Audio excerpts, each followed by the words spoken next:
think we're live. Do we see chat on here? I don't know. That'll never hear all the questions.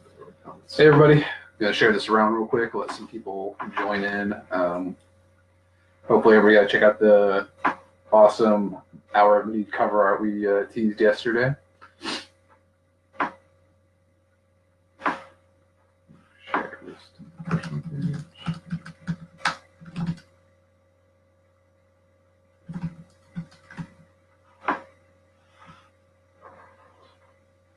Hey, Harris.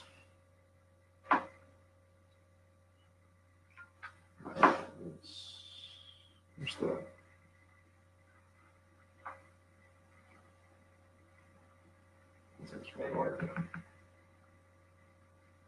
How do you see the chat? I'm hitting comments right there. Where? Hey, Panos, thanks. Yeah, pretty sure it just comes up here. Just delayed. Yeah, there's usually a bar you can like. It pops up. There's 3 comments. Morning, everybody. How you doing? Got a couple more places to share this. Brady's having difficulty. iPad troubles. Yeah, we've been a little busy wrapping up Alter Quest, working on this, Contra, and something, some external stuff. But we're hoping to get back into the groove of live streams leading up to the Kickstarter, answering questions, just chatting about the design. Very excited about it. But we're also excited about, Alter Quest wrapping up development, proofreading it, getting it off to the printer, and then various other exciting things going on behind the scenes. No, we don't. We have no desire to bankrupt anybody, but we do want to get some more cool games out there in the market, and keeping busy, obviously. It's driving me crazy. I don't know why it's not loading. Usually it looks like that, but right well, now, you don't need to because you can read the comments right here. Good. Thought I was gonna have to. All right, I'll just keep sharing it around. Yeah. Morning, Jeremiah. So it's almost 11. Once it's 11, we'll go in details about what we just announced. Yeah, Eric did an awesome job with the cover art. We're super happy with it. Glad we found that guy for this to kind of give these heroes really awesome visual presence for everybody because they look amazing. Yeah, there was a bunch of backstories created, and this is like an IP we've talked about for a while, but haven't got to like visualize it and bring it to life. So it's cool to find the right artist to do that. Big bang up job. So in about 1 minute, we'll break into a little more deeper discussion of Hour of Need. Gives a couple of people a chance to join in. But anybody misses it, this will be saved up on the blacklist page so they can watch it later. Hopefully some people have like a lunch break coming up and can join us in chat. I'm going to share this to a couple of groups here.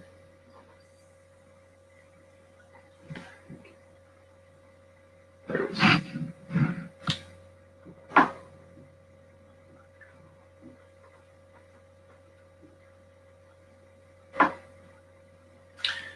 All right, so it's 11 now. All right, cool. So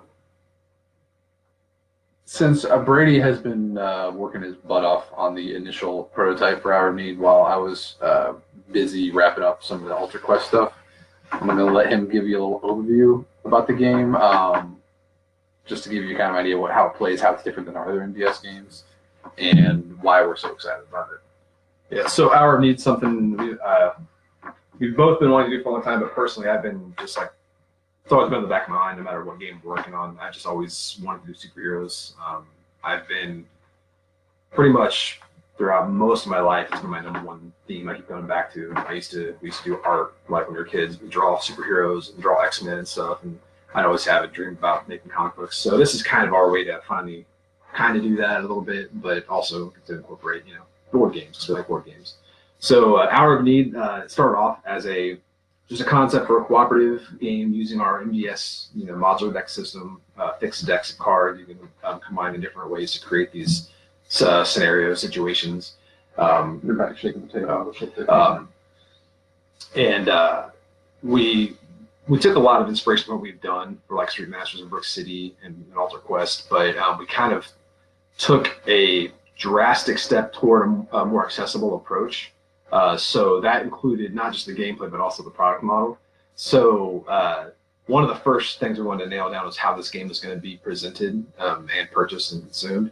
So our game will come in a core game, 1 to 4 players, and we'll get into details about gameplay and stuff, but kind of just want to explain the product model. So you'll have the core game, it'll have 4 heroes, it'll have 2 villains, 4 different issues, and issues are kind of like your scenarios, your environments where you have the board and a deck of cards that dictates what the villain's trying to do. As for an example, one of and that's also like the objective of the villain. So, for example, one of the issues will be that we'll be showing is a bank robbery heist. Yeah, like most straightforward, bank heist. There's always going to be various problems in that. Lots of narrative. There'll be story excerpts you can read from the rule book to tell you what's happening in the issues.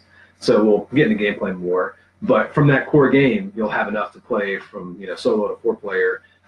We're aiming for like about an hour playtime, even at 4 player, because it's a very simultaneous game. It's not like it's not a speed game where like it's not real time, but you do your turns simultaneously. So you'll discuss what you're doing and you'll take actions one at a time, but you can intermix who's doing what. So that works really well. It really promotes discussion and cooperation and everything. And it also speeds up gameplay, so there's not like a lot of waiting around for your turn. You're more actively discussing what you want to do when you want to do it. So we're aiming. That's another reason the name of the game can be Hour of Need. We're hoping to aim like an hour game time, but it's not dictated to that. You're not timed to an hour. But again, the core game, you'll have all that stuff for the core game. But we're making standalone expansions that are 2-player starter kits essentially. So you'll have your core game 1 to 4 players, and if you buy a standalone expansion that can be played by itself, you can buy a 2-player box and play a 2-player game fully. It has all the stuff you need in there to play it. But you can combine that with your core game, and you play up to 6 players. So you can scale the game up, and we'll explain mechanically how that happens in the game. It's a really elegant system, not to pat ourselves on the back, but it works very well. And 2 of the things that we've heard of consistently about our games with Blacklist is people want to go up to 6 players, like they kind of bummed because all of our games are 1 to 4. And we did that because we like to have this pick up and play mentality where there's fixed decks, there's no modification rules from solo to 4, and that's easier to balance. When you go up to 6, it creates a lot bigger scale to balance, and we've wanted to find a way to make that work. But also the other complaint we've had with our games before is some of them criticism say it might play too long at 4 players. So we wanted to make sure we brought the time play or the play time down to manageable and level with 6 players. And that's understandably due to just card interactions, because the framework of the game has a lot of downtime, because on your turn you can do a lot of analysis about what your cards do and everything. If you're not planning that during somebody else's turn, if you're just waiting for your turn to act and then start playing, then it can really draw the game out, because each player is doing that in this big window on their turn. But this kind of like simultaneous play style where you're all playing, you're sharing a turn, and you have your own personal actions to do on that shared turn. It really promotes less of waiting around for your turn and waiting to act. You're tactically planning as a group. Oh wow, I've been missing questions. I'm sorry. Also that let's catch up on questions. Yeah, I want to add on to that. Our most recent 6-player playtest with people brand new to the game, asking tons of questions, was still under 2 hours. So that's a great. And it was a nail-biting loss. Yeah, they would have won. They lost, but they would have won in the next turn. So it was pretty much a perfect playtest. Will we ever think about doing actual comic for these? And we've discussed that'd be a dream come true, but it's one of those things where it's a matter of resources and cost and everything, and unfortunately, there's not a lot of money to be made in comics, and not that we're just unless you're doing it, unless you're a comic publisher, right? That's your whole thing. You have to have some power behind the IP. So if the game does well and the IP evolves from there, that opens the door to lots of possibilities. But my dream would be to write comic books for this world. I would love to do that. So how Watchmen is this Watchmen game? It's a lot of people were thinking that because the whole concept of this game we wanted to tease the whole hour concept. It's almost like it's almost like the opposite of that IP. Though it's not like that at all. I mean, it's comic books, but it's not that vein of comics. Mike says core game that tells me there'll be expansions. There will be, yeah. We'll go ahead and spill things on that. There are going to be expansions with launch because they're presented as standalones. So you can. That's another thing too. Is we want entry point to be a little lower. So when this game gets out there, even after Kickstarter, it goes into retail. Someone can like test the game out and try a smaller 2-player box and see if they like the game. And if they do, they can buy the core game and just expand more content. So we want to expand the game, but also do it with multiple entry points. So you can buy the box that fits your superhero preference. So yes, there will be lots of expansions. Hopefully this doesn't say it's unresponsive. Hopefully it's not like let's check to make sure this live stream is still streaming. That's weird. Looks like it's still live. Okay. Can you not press wait? Yeah, it's just. I apologize if that's going to be a problem, but. So what powers can we expect from the heroes? So that's an interesting question. Before we get into the gameplay, which we'll go into after we follow up on these questions, one of the big things of this IP is there's kind of a shared link between a lot of these powers in the world. While there are various types of powers where they originate from, there's this concept of the astrology, which is like this interdimensional astral plane that kind of links both real world interstellar space locations and cosmic locations with interdimensional planes of existence, so they kind of merge. So the astrology is kind of this place that can feed into any parts of the world in our reality, different realities. So there is that kind of sense of a multiverse, but not really in the same way like DC does it, where there's like different versions of different heroes. It's more just there's a lot of things you can explore. There's a lot of reason why things can happen. So a lot of the powers originated from the astrology. Like one of our iconic heroes, Majesty, and you can see her in the core game announcement. She's the rainbow-colored, like Superman-style character.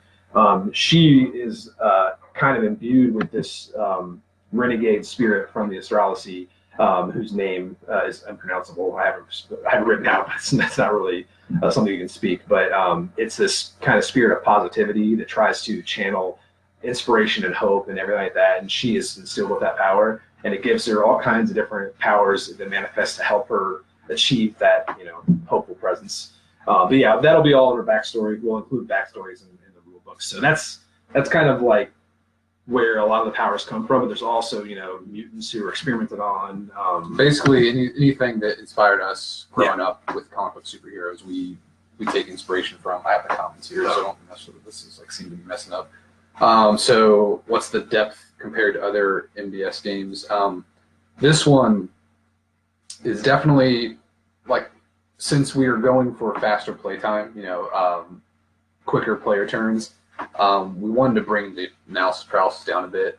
There's still a lot of options, but there's lots of things you can do that don't cost actions. For example, quick card play.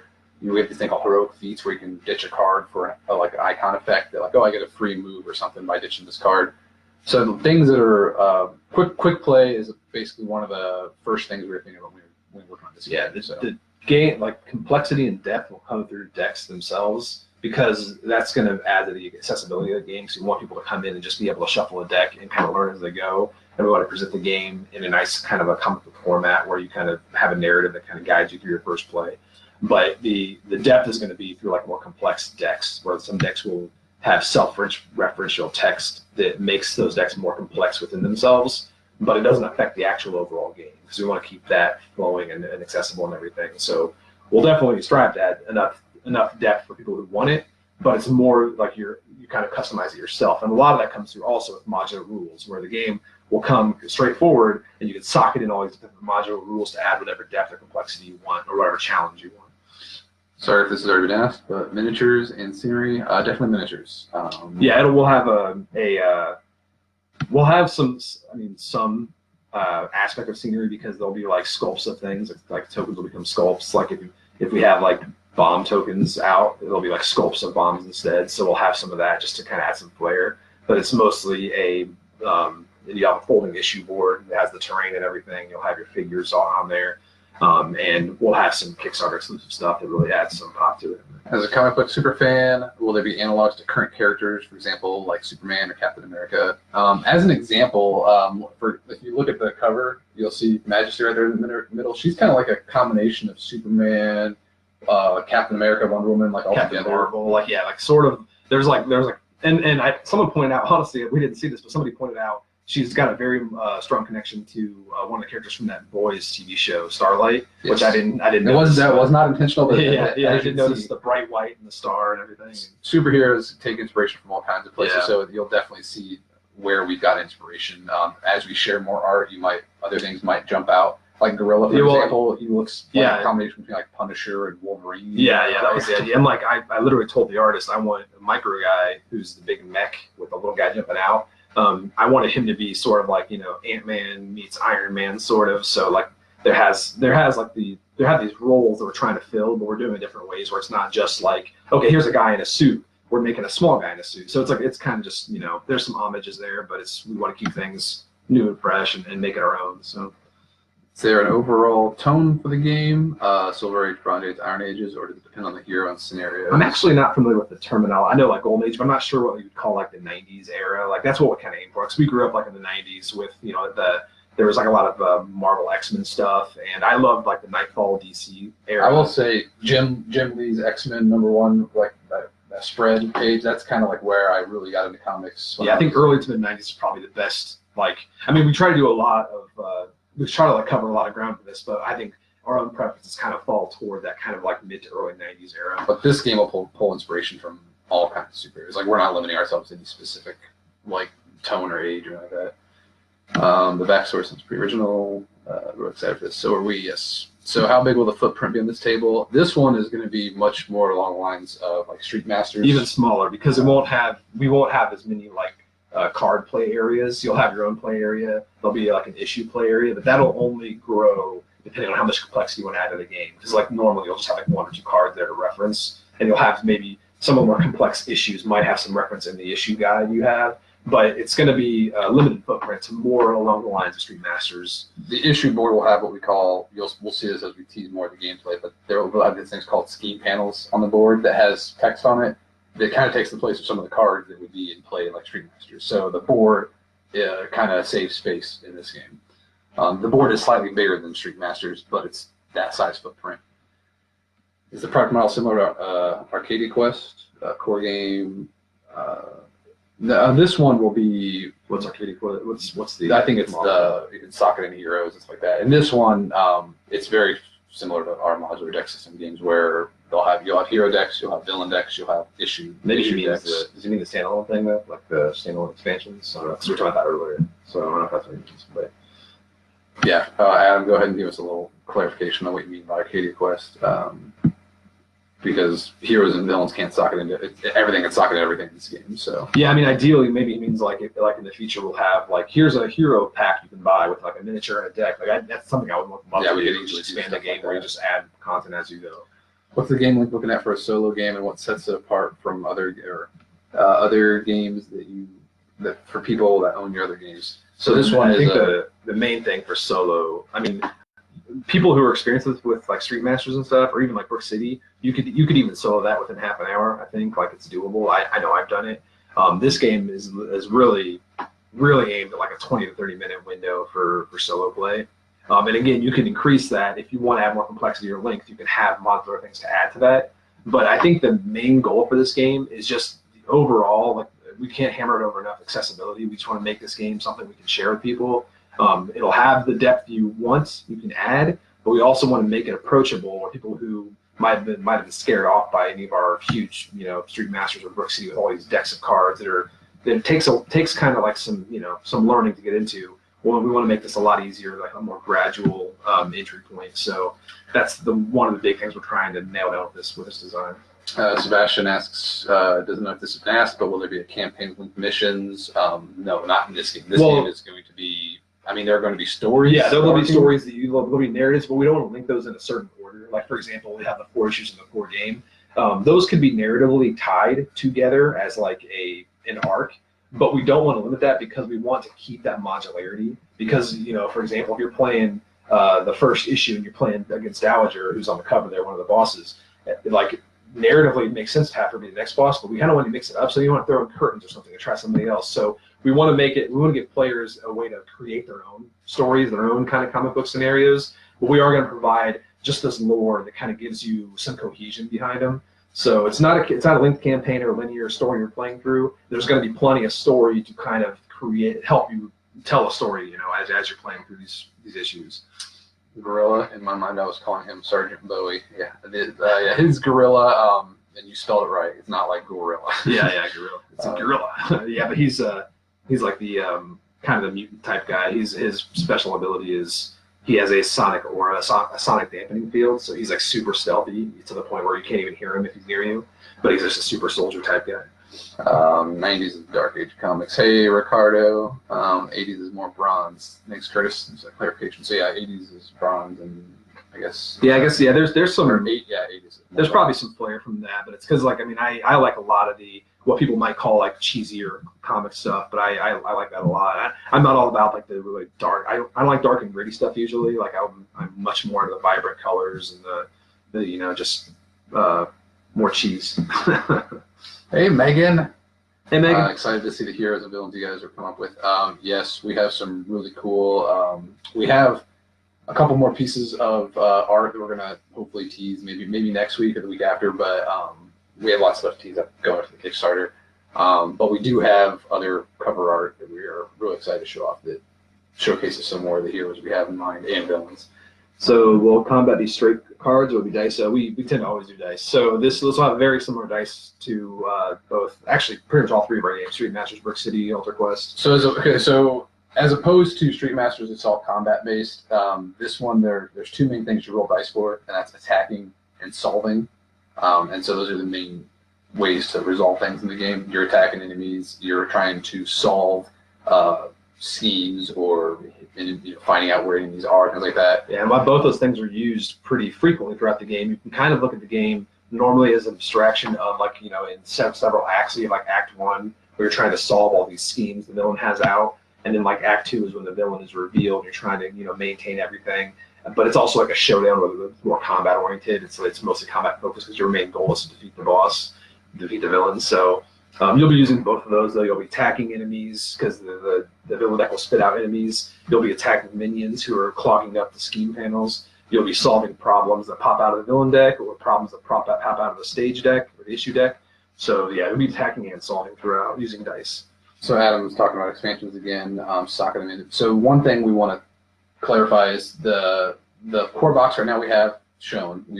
Brady's already teased at the other kind of box. We're going to have these 2-player boxes, basically enough like there's 2 heroes and a villain and a couple issues. That's like a 2-player starter box that you can put in with your core box to make it 6-player. But that's all we're talking about right now. Though there's going to be more obviously planned for the Kickstarter. But those are 2 ways you can we can guarantee we're going to be supporting this game.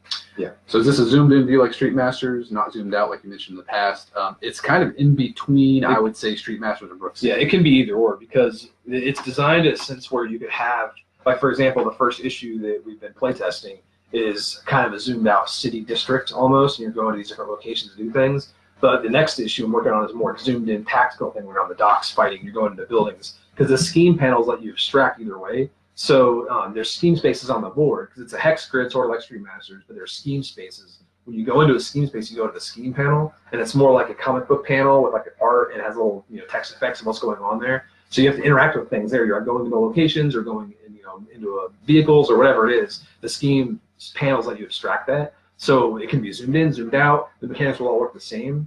You just have to have a level of abstraction with the movement because in one issue you might be running across the city at full speed. One issue you might be kind of sneaking around doing combat, so you're moving a little slower, but it's still the same game length, in terms of spaces you're moving. Have you said the name of one hero or villain without context? Yes. Yeah. So should I say it again, or because there's Majesty, who's the so we can name the character. Yeah. There's Majesty. Micro guy is the guy popping out of his mech. His mech is unnamed. Just so you know, I don't know if you know, but this guy is permanently shrunk down, and he pilots a mech that's human sized. So it's not a giant mech. He can't regrow himself. He still has insane strength, agility, and intelligence, but he just can't get back to normal size. So he used his intellect to build a mech to help fight in, but he's also very competent on foot in this pilot form. There's also Gorilla, who's a super soldier. His power is sonic dampening fields. He can pretty much sneak into anywhere. He's very fast. He's got super strength and everything's been experimented on by the government. So he's kind of your super soldier style guy. You have Stride, who's the speedster. She was crippled, but she repaired her legs and kind of overcorrected them, so now she can move at high speeds. And then you'll see two characters, one in the background, one in the foreground. In the foreground is Dowager. She's the kind of the mob boss villain. She, you'll find out in the lore, she was married to this mob boss named Wise Guy, who's a very funny character who we'll kind of reference a lot. But he was killed, and Dowager kind of took over. So Dowager is, if you get a dowry, if you get a inheritance, she inherited the mob, so that's kind of her whole shtick. But she's also super powered as well. She got some powers from the astrology that makes her pretty much just mad with ambition and wants power and wealth. And then there's Curtains in the background, and he's crazy. He's lost his mind. He's super into theater and theatrics and everything, and he's to the point now where he got so into character of this. So into the character of a crazy script he was reading that he's become insane now. He's trying to reveal to the world that you're living in an illusion. He's trying to tell the truth to everybody. He's psycho. So he's all about illusions, and he's kind of like your Mysterio style villain with like the Riddler mixed in sort of. 90s is Dark Age with the amount of anti-hero, superhero. Yeah, that makes sense. Well, yeah, but that's not what we're going for. Like it's more. He was just clarifying earlier. I said. Yeah, I'm aiming for more like kind of. I mean, it's clear. I think the cover is pretty clear. Yeah.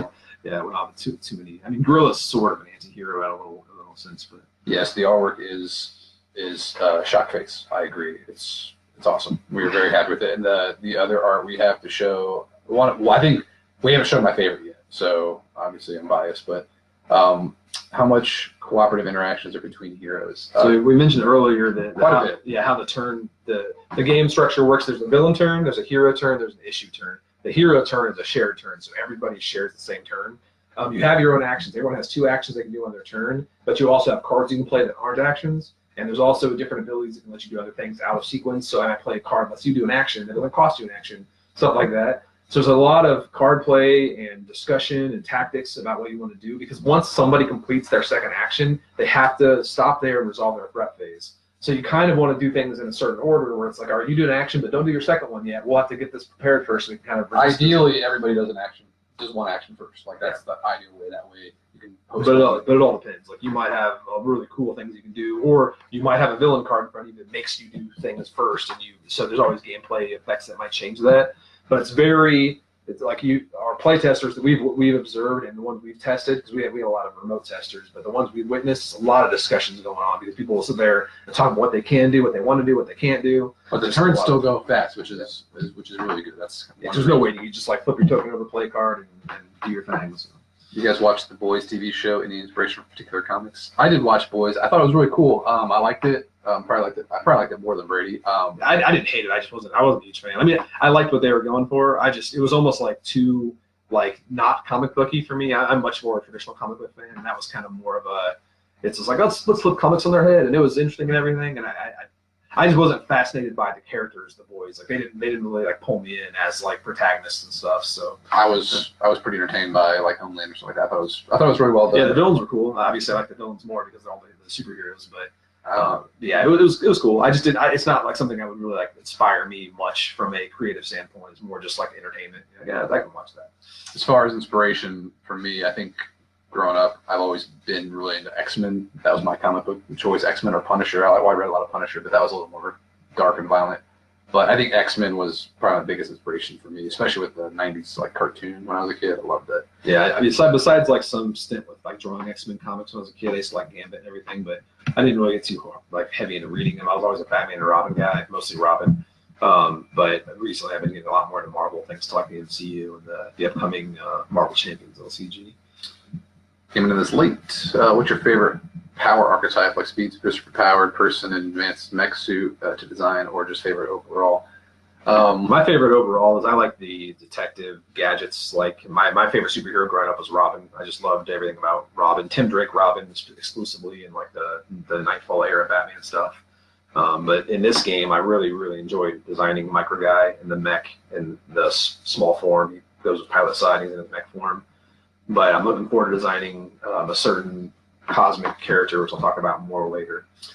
Yeah, I mean, I like, as far as design goes, I like to design anything that and usually it kind of helps guide the design different ways, so I don't like to like just pick my favorite to design. But as far as like favorite in general, I don't even think that for comics I've always been drawn to certain powers or archetypes. I think the archetype I've been drawn to are like leaders. Like for example, I like the X-Men.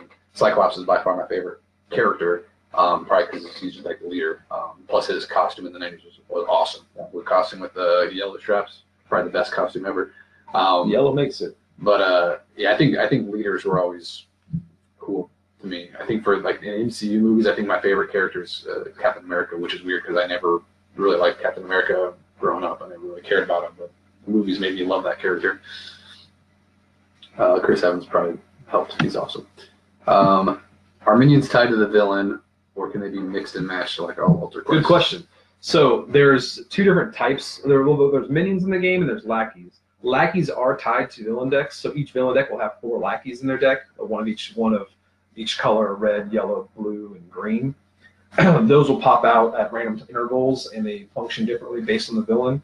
However, there are minions in the game which are kind of a neutral. Well, not neutral. They're bad guys, but they work for any villain. They're a bad resource. Yeah, they're just kind of a negative resource that the villain can use. If you ever have to place a minion somewhere and you can't, it causes a crisis. So you want to be knocking minions away, but yeah, they just spawn up in different locations. And also issues will make minions do different things. So they're mostly a static defensive and offensive barrier to overcome. Because whenever you solve in a scheme panel, what you have to do during the issue, because you have to go solve schemes, whenever you solve there, you're going to suffer damage from minions there. But you can fight and knock them out and get them out of the way.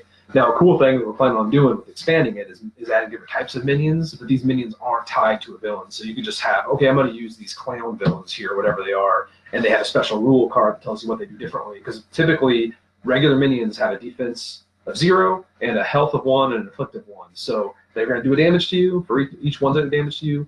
Each one costs 1 success during combat to defeat. But different minions might add different rules to that. So we'll get into that. Yeah, so that's just something to give you an idea about how minions function in the game. Right now, they are mostly a negative currency used against you. Who is the box art artist and someone you worked for before? Is someone new? He is someone new. Yeah, somebody recommended me to us. Let me pull up the name. This is the person who recommended it. The name of the artist is Eric B. Ninoltowski. Ninoltowski. I didn't want to pronounce it wrong. But, yeah, because I remember it sounded like final, so it's Ninoltowski. But we got recommended from. Brady was looking for recommendations on Twitter, and someone chimed in. I don't know their actual name, but Invicta Fide, maybe it's their actual name. I don't know on Twitter, but they recommended Eric to us, and he did a fantastic job. And the colorist, he worked with the colorist. Roberts was the colorist. So they've worked together in the past, but they obviously do great work. So we're very happy with how those covers came out, or the cover you've seen. Homelander's awesome. Carries the show. Yeah, his actor was good too. I love superheroes and on all the Sentinels of the Multiverse, and there are some obvious similarities here decks, villain decks. So what can I tell my wife to justify the fact that I need this as well? Well, it's not. It doesn't play the same at all. Yeah, I think that I don't want to use the word superficial, but from a high level standpoint, superficial being just from like appearance, because you'll see, okay, well, superheroes, there's cards, and it's cooperative. So those are the main aspects, but really, what was that? Oh. That was a big giant butterfly. So gameplay-wise, in Sentinels, it's mostly a game of attrition, card play and attrition. You're just playing cards and trying to do and just cards too. It's just cards. This is a board game with miniatures. Yeah, it's driven by decks of cards. So it's inspired by that concept where you have like kind of environment, you have a villain, you have heroes, but the gameplay itself is so different. So you'll have, like I said, we said before, you're going around, you're investigating, you're solving problems. There's a lot of things you do outside of just straight combat, but there's plenty of actual combat in the game because you have to actually defeat the boss to win.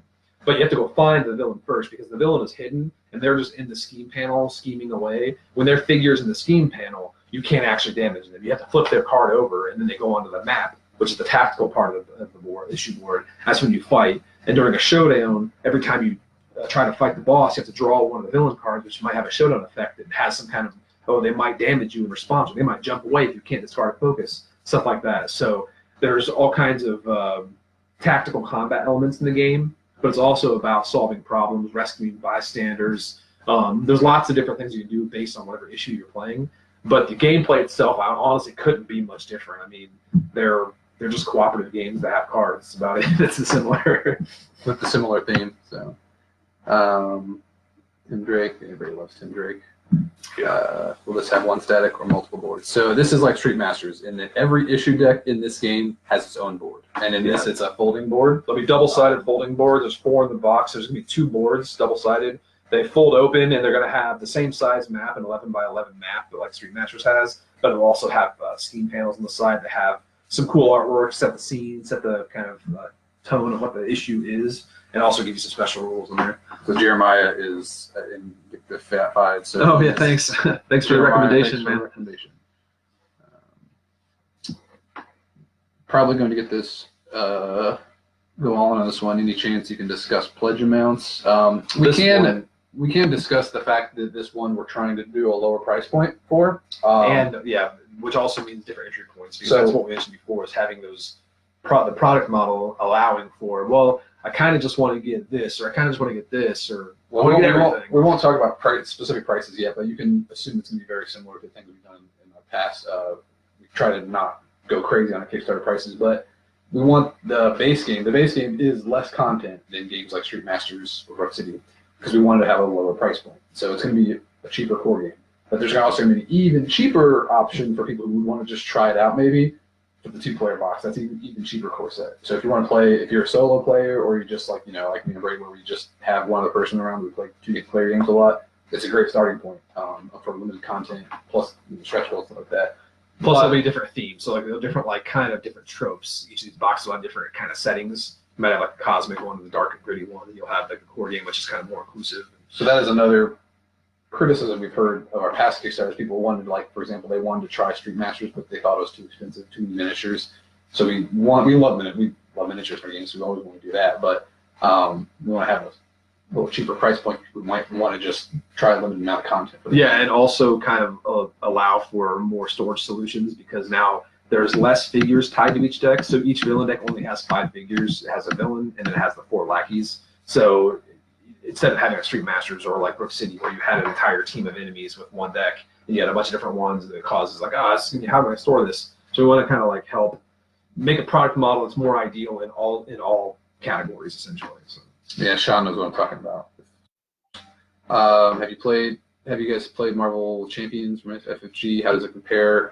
We've watched plenty of playthroughs, and we're both very excited about it. Like we're both getting it. I haven't actually sat down and played it, but when we actually had a meeting with Nate at Gen Con. Nate Friends, the designer, one of the designers. So we got to talk pretty much all about that while we discussed our other game we were working on. But I got to read the rule book, got to read the rule reference. I've watched pretty much every video I could find, and I pretty much know it's my ideal card game. I'm a huge co-op card game guy, so it's ironic because we didn't know that was getting announced. We usually know a lot of what's going on in the industry, but like we didn't know that was coming out at all when we started working on Hour of Need. So we were like, crap, man, this game looks awesome, but like, and luckily, there's not a lot of crossover. They're both card games, but they have their own. They're superhero games with cards, but I mean, the concepts are different. Now, if you were trying to ask us about like Sentinels versus Marvel Champions, that's a little harder to distinguish like the differences, besides the fact that I like one more than the other. But like those are just cooperative card games where you have heroes trying to damage a villain. So yeah, we have miniatures and dice and stuff that just changes it up. So luckily, there's room for all 3 of these games in our collection, or at least my collection. Yeah, I'm never one that says I have a board game with this theme, so that's all I need, because I'm more about the gameplay. And I mean, obviously, I love the theme, but we need more superhero games. I don't think there's enough superhero games out there. Will you guys have an all-in-one storage solution? All we can say is we're always looking to improve storage. Every game we do, that's always at the top of our minds. We want to make things better, because every time we do a game, we see some flaws in the storage solutions that the factory presents, and we want to refine that. So it's always in our minds. What's more ideal for me though is having these kind of self-contained boxes that you can mix and match that have good storage solutions. So you have like a 2-player box that's all stored up, ready to go. Then you can just have your core game, your two-player boxes or something, and you're ready to go. I would almost prefer that as opposed to a huge box, because even though this would be a smaller box, and say for like the Aftershock Street Masters box, for example, which if people follow my my social media, they probably saw me lugging that around Grand Con, which is not easy to do, especially when it's packed full of painted images and everything. But ideally, we want to make sure there's good storage, but it might not be like an all-in-one. It might be more of a modular solution. So. How many heroes and villains are you expecting to get made? Also, will there be a Chronicle story mode? We don't want to spoil the numbers yet of the Kickstarter plans. So it all depends on how well it does. Yeah. So we don't want to overshoot and get people's hopes up because we don't know how it's going to do. So as far as story mode, there's not going to be like a campaign mode, but there is going to be ongoing stories. We're pumping a lot of story into the game, just like to build the setting because we want to make sure the IP is got some massive legs to walk on after we get it out there. We want to the theme of this one is perfect for one shot like issues. Like superheroes have issues, they have ongoing stories, but they don't. The characters develop, but they don't get more powerful or like develop new abilities. Typically, it's like superheroes have a role, an identity, and you kind of want to stick with that. And we want to give players the opportunity to tell their own stories and with these elements, kind of build their own scenarios, and also fans can go out there and put out their own published campaigns. Like, oh, try this, try playing through my story, guys. So like we want to encourage that kind of aspect too. We don't want to provide too many linear things to play through because like for this IP, we feel it's very important to have that kind of customization and creativity going into it. Well, I like the idea of the cheaper starting point. Does this mean that the other content will be more readily available outside of the Kickstarter? Some folks went into Street Masters in Brook City with the same thought and can't get a hold of the additional content now. So that is always a struggle with us because we are constantly trying to break into retail more. So that's something we're striving for. That's all we can say. I think what we can always promise is regardless of what we do on Kickstarter, we can make it available when we can on our web store. Well, we can't. I mean, we can't even promise that because it's sell. We don't know how fast it's sell. The stock's different. All we can say is the best way to get our games right now that we go on Kickstarter. That's the best way to get them is through Kickstarter because that way we know the content that's ordered, we know the quantity ordered. People always get their games, so that's the best way to get it. We understand people might not be able to buy everything all at once, but we always try to make it available afterwards. And this one, I think, is probably going to be our best candidate to break into retail because the theme is hot. People like superheroes, and keeping it cheaper is easier for people to stock and sell. So I think this will be a good way for us to move more into distribution. Yeah, another quick point on that too is one thing is I know a lot of companies that do use Kickstarter just for pre-orders, which we're not in a position to do that because we still need to actually produce a game. We need the capital to produce a game. So this Kickstarters we do are not just pre-orders, but they also determine what kind of print run we can do because we're not a big enough company yet where we can just print whatever we think is necessary to fulfill demand afterward. All we can print is what we can afford based on the Kickstarter. So it all depends on performance in that end. So. Yeah, because we are still a very small company, so we rely on Kickstarter right now. No problem. I never speak to you guys. Yeah, thanks again, Jeremiah. His work is amazing. Eric's the artist. Aren't all in backers going to have a lot of dice and rulebooks and tokens? Can you make an all-in pledge that is cheaper and doesn't have all this to duplicate? So it's not duplicated content. That's the thing. So our games, for example, will like the rulebooks that are coming in those 2-player starter boxes are going to have the story of those characters and like the issue guide, things like that. And we have to have that there for people that just get that. Yeah, it'll have the base game rules repeated, but the content and like if you imagine it being like either 2 halves of a book or 2 different books alone, like the rule book is just the standard rules of the game. You'll have that duplicated, but you'll have all the issue guide, the new character stories listed in there. You will have extra dice, but that replaces the need to have to buy extra packs of dice. You can just take your dice. You never have enough dice in our games. So you'll have some of that, especially when you're going to 6-player. Like that's the big part. Yeah. So having those extra dice are almost essential. So we're not making a bunch of 2-player kits. We're just making a core game, a 2-player box, maybe another 2-player box. That's probably the extent of it. So it's not gonna be like a bunch of 2-player boxes. Now in the future, we might do like every year, if the game does well enough, it might demand having a 2-player box with like a different setting. Now that's designed where like you don't have to buy that. But if you want the content, or if you're a new player that likes that theme, like, oh, they finally did the X-Men style guys, I want those. That's to help kind of accommodate those types of players. So there's not always an all-inclusive solution. So you might have a duplicated rule book, but you'll have new content also. So and the price point is going to be very similar to just a normal expansion anyway. So that's the idea behind it.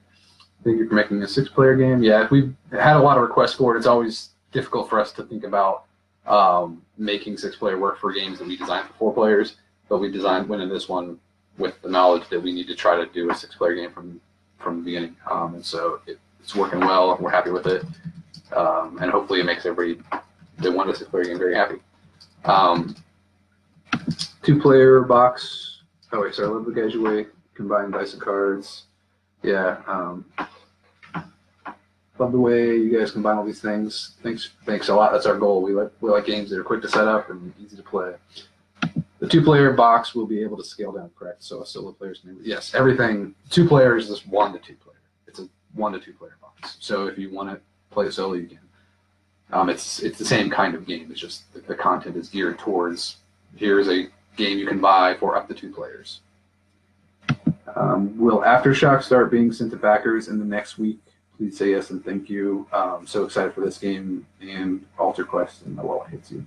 So we definitely will update backers as we learn more. The last we heard about Aftershock is what we Everything's going well. It's going well. We don't want to overpromise and say yes, it's going to happen because we're optimistic about it's on schedule. We don't know what the hubs have in front of us or that schedule, so we're just getting updates from the hubs and until we get to you guys. A good rule of thumb when talking to us directly about this is even just so everyone knows, even if we had knowledge that the fulfillment agency had everything packed up, ready to ship, and they're printing out shipping notices and stuff like that, we still wouldn't say anything because we haven't seen those yet. Like until we see that stuff, we're not gonna tell anybody else because we need to see that happen because we don't want to get overpromise things. So we kind of made a mistake with that. We told people what we heard as we heard it from secondhand information during the Brook City. So when we get concrete information, we update the Kickstarter accordingly because we want you guys to get the game. We want you guys to know what's happening. I think we made a mistake with Brook City because we were over optimistic. Things are going great. It's going to be early, and it was. It was earlier than It's just the fulfillment agency was backed up with orders, and so there were lots of reasons why it wasn't going out on time. So it's out of our hands, and we're just kind of updating you guys as we know more. But yes, I'm excited for it as well. We have no concerns about it. We'll say that right now. The Street Masters did have tokens. Yeah, so there were extra tokens on that as well for Street Masters. This project sounds amazing. The characters appear to be very interesting. Any chance for a handbook to the Marvel Universe like Compendium? There are going to be character backstories and issue guides in the boxes. So. And like people have mentioned before, we did the Aftershock campaign as a follow-up to Street Masters. So if this one does well, hopefully this game line does well and justifies more product. We would love to do compilation once we get more content out there because we can't predict how much content we can actually publish with this. If it would be enough to make it worthwhile to do a book like that, it'd be great to plan that, but we just can't feasibly plan that without knowing ahead of time. So it might have to be something we would do in the future, but I obviously know that it's something that I would love to do because I'm loving writing this stuff. Do these sold out boards look like comic books, or am I reading too much into that? So we wanted to make sure the box looked like a comic book, and so the board will fold up into that shape. When you open it up, there's going to be a map on it, but there's also going to be little panels that will. They're called panels for a reason. Yeah, they'll be reminiscent of comic books, but it's not going to look like a comic. It's essentially there to tell a story, but it's not a fixed linear story. It's more like meanwhile over here in the warehouse, this is happening. So that was kind of the idea behind it. Hopefully once we get all the art and graphics together, we can show that off, and that'll really convey that idea. So you're not reading too much into it. Yes, we are. I hope we're still excited for Alter Quest. Yes, we are. But again, we have to see how that thing is received. Hopefully, people like it as much as we do. If it does, we're happy to keep it going. It's looking amazing. That's for sure. I'm excited to see the final product, and I hope everybody enjoys it. That's for sure. And Martin's here, so it's the time to leave, I guess. Oh, yeah, closing down. Thanks for coming, guys. There. Get out quick before Martin asks your question.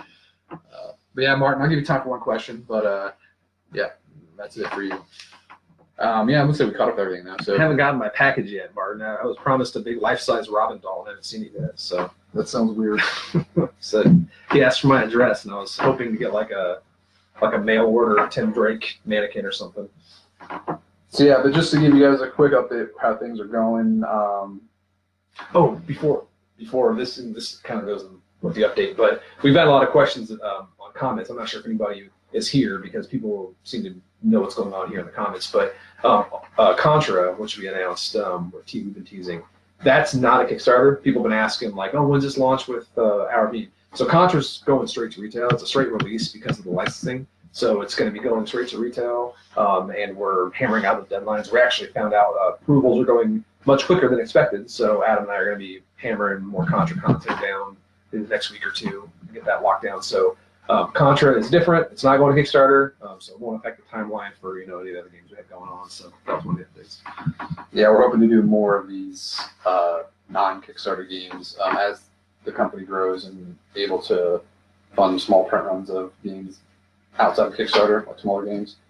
We have another one that we hope to talk about soon. Yeah, hopefully we can do more of that in the future. But I don't know, Martin. That logo, it's not a logo. We got blacklisted from other publishers, so they make us wear the shirt to make sure that we can't work with them anymore. Making some collectible '90s hologram covers.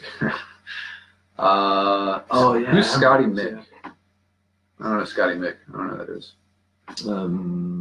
We'll check. We'll check. I'll look into that. We'll go to the office and see the millions of people we have working in our marketing team. Who he's talking about. Our marketing team is huge, man. Don't call Scotty that. Mean. Our marketing team is Canadian. So, how much is, I don't know, I can't read that word.